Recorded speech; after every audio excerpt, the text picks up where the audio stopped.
live mula sa Pag-asa Weather and Flood Forecasting Center. Narito na po ang latest sa lagay ng ating panahon. Apektado pa rin ang northeast monsoon ng ating bansa, lalong-lalo na itong bahagi po ng Luzon.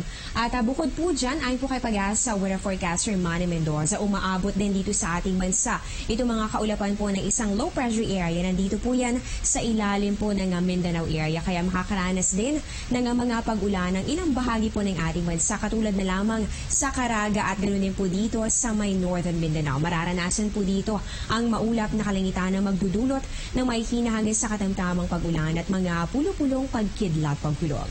Dito naman po sa ating sa Luzon, dahil po sa hanging amihan, makakaranas naman tayo ng bahagyang sa maulap na kalangitan na meron lamang pong kasama ng mga isolated light rains o mga pulo-pulo at may hinang pag-ulan. Habang sa natitirang bahagi naman po ng ating bansa, asahan po ninyo ang generally fair weather maliban na lamang sa chances ng isolated thunderstorms o mga pulo-pulong pagkidlat, pagkulog. Nakataas pa rin po ang gale warning ng Pag-asa. Dito po yan sa seaboards ng Northern Luzon, ganun din sa eastern seaboard ng Central, pababa po dito sa eastern seaboard ng Southern Luzon. Ibig sabihin, hindi pa rin po pwedeng makapamalaot ang maliliit na sasakyang pandagat dahil po sa maalon hanggang sa napakaalong kondisyon ng karagatan. At ngayon po alamin po natin magiging maganda kaya ang lagay ng ating panahon sa mga susunod na araw. Base po dito sa TD Weather Forecast ng Pag-asa, sa Baguio City, ang temperatura maglalaro sa pagitan ng 14 to 24 degrees Celsius at meron lamang pong chances ng isolated light rains. Simula po yan bukas at magpapatuloy po yan hanggang sa weekend. Dito naman sa Metro Manila, makakaasa po tayo na magpapatuloy naman itong generally fair weather. Simula po yan Biyernes at inaasahan po yung mararanasan hanggang sa Sunday. Check naman natin dito sa Metro Cebu ang temperatura sa pagitan po ng 25 to 31 degrees Celsius. Asahan po ang chances ng isolated rain showers or thunderstorms, lalo-lalo na po yan sa hapon o kaya naman ay sa gabi.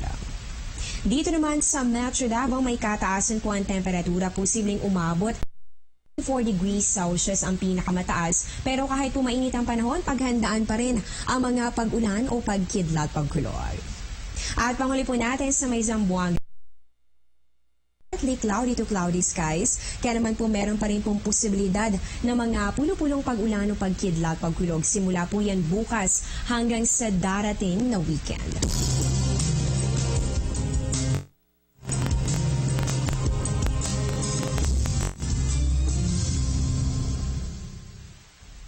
Greeneration Summit idinaos kahapon sa SMX Convention Center sa Pasay City.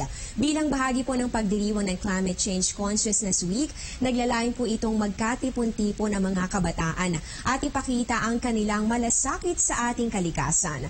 At bukod po dito, idineklara rin po ng ating Pangulo ang November 25 bilang National Day for Youth on Climate Change. Sumasalamin lamang ito sa mahalagang tungkulin ng mga kabataan pagdating sa climate change. Ayon nga po sa Deputy Head of French Embassy na si Laurent Legodec, makapangyarihan ang boses ng kabataan sa nalalapit na COP21 o 21st Conference of the Parties na idaraos naman sa Paris. Umuwing may ngiti at sigla ang mga estudyanteng nakilahok dahil sa mga palarong hindi lang nakakaaliw, nakakadagdag kaalaman pa.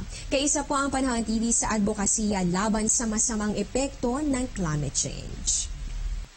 Sa usaping astronomiya naman, tuloy-tuloy pa rin po ang pagpapakita ng full moon sa ating kalangitan. Ibig sabihin, masasaksihan po natin ang ating buwan sa kanyang 100% illumination. Sa ganitong phase, inaasahan din po ang mas mataas na tidal variations dahil sa mas malakas na gravitational pull. Para bukas, sisikat po ang araw 6:03 ng umaga at tulubog po yan 5:24 ng hapon. At yan po ang latest mula po dito sa Pag-asa. Abangan niyo po ang susunod kong update sa News Live. Dito pa rin po yan sa Telebisyon ng Bayan. Ako po ang inyong weather lover, Amor La Rosa, na nagsasabing ang taong handa at may nahon kayang lagpasan ang hamon ng panahon. Magandang gabi po sa inyong lahat.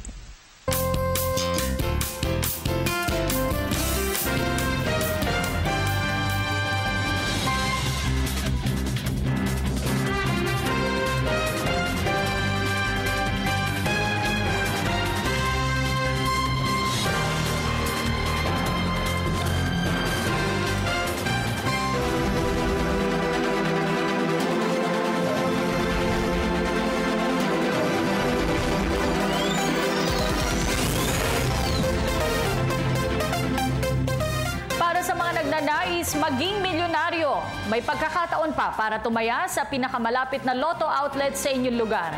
Maaari pang tumaya para sa Super Lotto 649 at Lotto 642 hanggang alas 8:30 ngayong gabi.